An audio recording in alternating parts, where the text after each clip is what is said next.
Consistency is the key. रोज यायचंय, रोज खूप छान धंदा होईल असं काहीच सांगता येत नाही.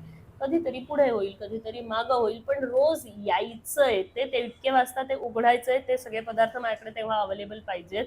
जे काही मी विकते 4 विका, पण ते तेव्हा माझ्याकडे काय मी 12 तास 13 तास जे काही मी रेस्टॉरंट चालवते 14 तास तेवढा तास माझ्याकडे ते पदार्थ अवेलेबल आहेत का. मग ते पदार्थ कन्सिस्टंटली म्हणजे काय म्हणतो मध्ये एक पॉडकास्टच मी ऐकत होते, तर त्या माणसाने इतकं छान डिफाईन केलं होतं. 1000 दिवस द्या ना धंद्याला आधी.